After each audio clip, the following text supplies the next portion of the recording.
"There's no way she's still alive," Julia whispered, rain pouring down in icy sheets, her eyes fixed on the storm drain ahead.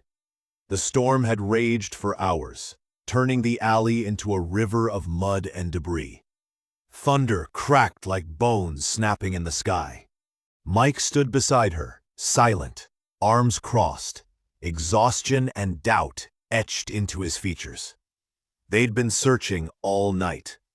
The shelter's tip had been vague.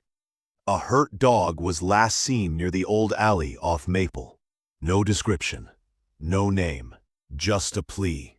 And yet, Julia couldn't walk away.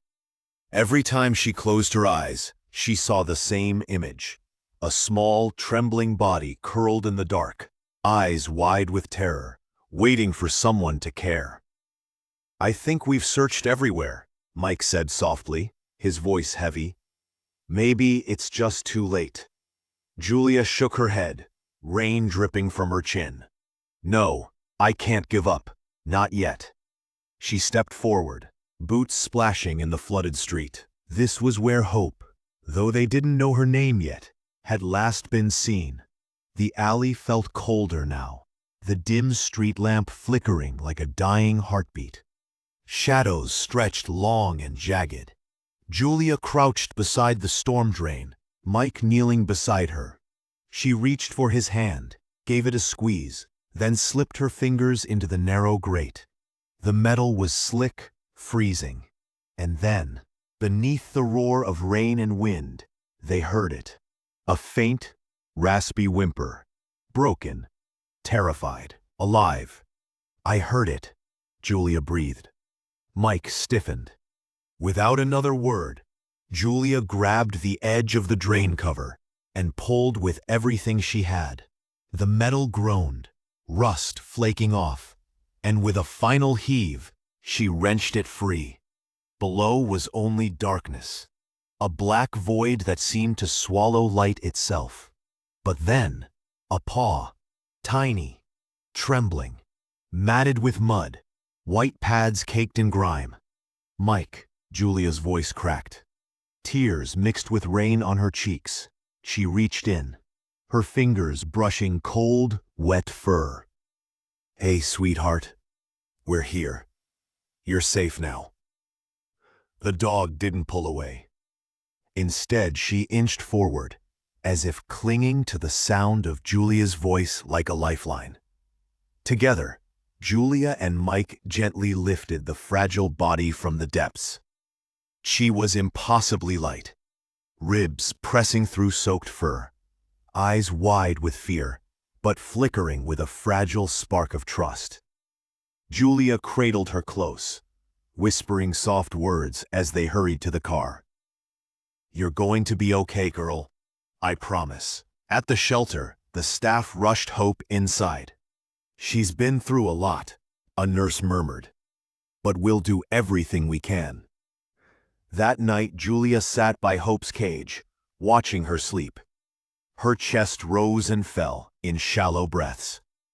Julia gently stroked her paw through the bars. "I'm so sorry you had to go through this, but you're not alone anymore." Mike joined her, placing a hand on her shoulder. "You saved her, Julia." Hope clung to life. By morning, she was drinking water. By evening, she managed a few shaky steps. Her tail gave the faintest wag when Julia spoke. They learned her name from a volunteer, Hope, and it fit. Because Hope wasn't giving up. Not now. Not ever. Days turned into weeks. Hope healed slowly. Physically first, then emotionally. She learned to trust Julia and Mike. She'd chase toys in the yard, roll in the grass, curl up between them on the couch. But shadows lingered. Loud noises made her flinch. She'd retreat into corners. Eyes distant, as if remembering something too dark to speak. Julia brushed it off at first. Trauma takes time, she told herself. But one evening, everything changed. They were on their usual walk when Hope froze mid-step. Her body went rigid, ears flat, eyes locked on something across the street. Julia followed her gaze. Nothing but empty road and flickering streetlights. "What is it, girl?" Hope didn't answer. She just growled, a low, warning sound Julia had never heard before. Then, from the shadows, a figure emerged. A man, tall, silent, moving with unnatural calm. His face was hidden, but his presence sent a chill down Julia's spine. "Hope!" Julia cried, pulling her close. But Hope didn't move. She stood like a statue, trembling, eyes locked on the stranger. The man stopped a few feet away. "You shouldn't have brought her here," he said, voice rasping like dry leaves. "She was better off where she was." Julia's blood ran cold. "Who are you?" A man's lips curled into a thin, unsettling smile. "You think she's just a dog? You don't understand what she is, what she's meant for." He took a step closer. "She doesn't belong in your world." Julia's grip tightened on Hope's leash. "She's ours. We're her family." The man stared at Hope for a long moment, then turned and vanished into the night. Hope collapsed against Julia's legs, shaking. That night, Julia couldn't sleep. Something was wrong, deeply wrong. The next day, she returned to the shelter, desperate for answers. That's when the receptionist handed her a worn leather collar. She was wearing this when she was found. The tag? It's strange. Julia's breath caught. The metal tag bore a symbol, twisted circles and jagged lines, unlike anything she'd ever seen. The shelter had no records, no matches, just a mystery.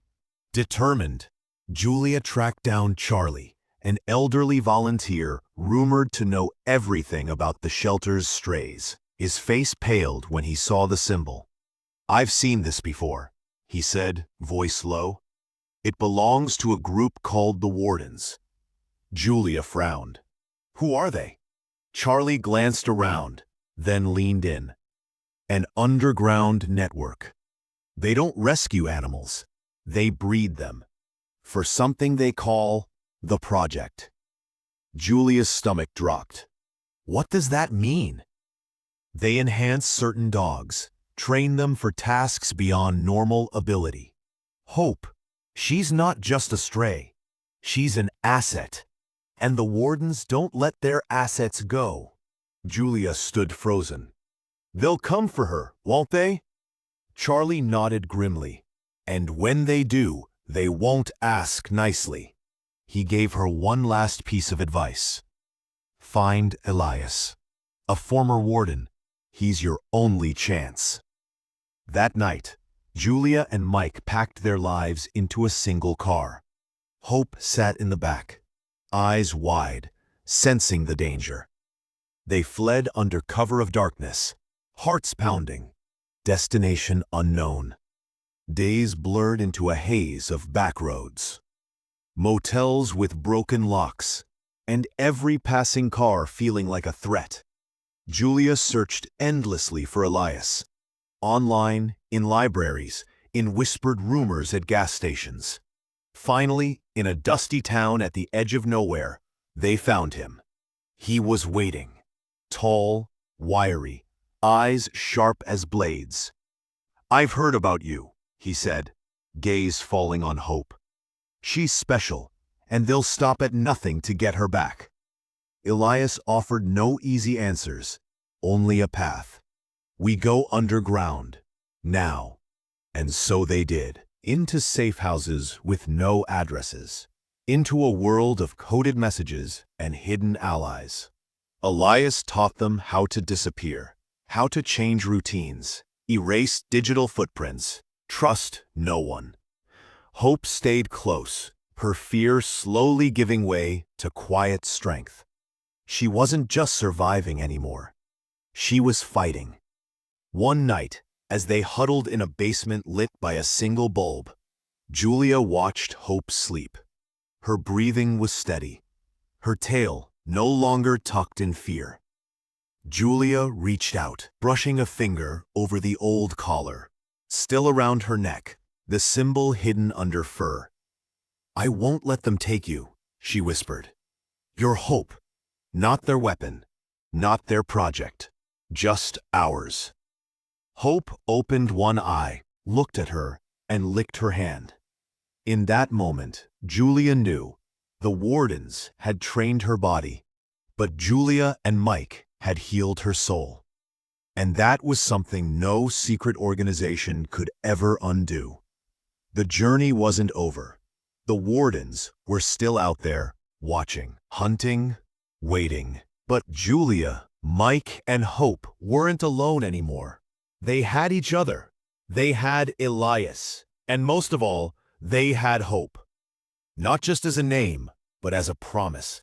A promise that love could outrun fear, that kindness could outlast control, that even the deepest scars could heal if someone was willing to stay. And they would, no matter how long it took, no matter how dark the road became, because Hope was worth it. And so were they.